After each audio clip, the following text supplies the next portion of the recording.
Fires erupted in Syria's Latakia's port container storage area following an Israeli missile attack from Mediterranean Sea, igniting the fire in the container terminal, Syrian state media has reported on Tuesday. Firefighters contained a blaze that raged for hours. The attack, the second in December, has damaged facades of a hospital, some residential buildings, and shops. The Syrian Defense Ministry has said in a statement that Israeli aggression had caused material damage, that the scale of which is still being assessed. Israel has mounted frequent attacks against what it has described as Iranian targets in Syria, where Tehran-backed forces, including Lebanon's Hezbollah, have deployed over the last decade to support President Bashar al-Assad in Syria's war. Latakia, a Mediterranean port, is Syria's main commercial port. Syrian officials in state media said Tuesday's attack caused more damage and the explosion could be heard miles away. Syrian air defenses were activated when the missiles started to fall on the terminal at around 3:20 a.m. Russia, which has been Assad's most powerful ally during the war in Syria, operates an air base of Himim some 20 kilometers away from Latakia. Indonesian authorities will help repair a stranded boat packed with Rohingya off its coast, will not allow its passengers to seek refuge in the Southeast Asian country, and will turn the vessel away. This was announced by the officials on Tuesday. The Rohingya people are a stateless Indo-Aryan ethnic group who predominantly follow Islam and reside in Rakhine State, Myanmar. Before the displacement crisis in 2017, when over 740,000 people fled to Bangladesh, an estimated 1.4 million Rohingya lived in Myanmar.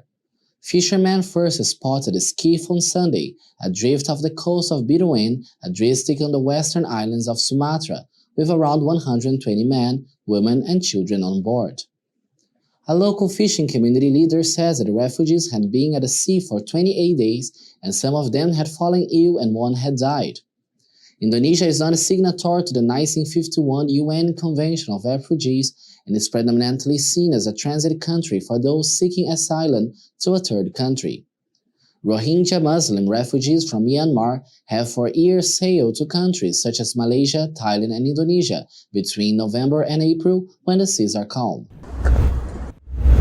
The difficulty in maintaining social distancing and temporary shelters has raised concerns of accelerated coronavirus transmission after Super Typhoon Rai struck the Philippines almost 2 weeks ago. At least 389 people have died, with 64 more missing from Typhoon Rai, the 15th and most powerful to have hit the country this year. This was confirmed by a government disaster agency said on Monday. No house was spared from the wrath of the typhoon in the coastal town of Ubay in Bohol. Homes were shattered into pieces and survivors were trying to fix what they could, but most homes have gone beyond repairs. Hundreds of families are now staying at evacuation centers. Hundreds of people took refuge in a school-turned-shelter during the height of the typhoon. There are 16 families staying in one room alone. Most of the evacuees don't wear masks and there is no social distancing. Health experts warn that temporary shelters might turn into COVID-19 hotspots, especially with the highly transmissible Omicron variant.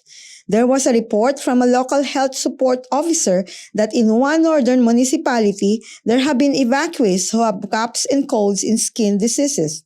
Proper hygiene is hard to maintain inside the shelters because there's limited supply of water. The health department admits that their manpower and resources were severely affected by the typhoon, but they appeal to the evacuees to observe health protocols.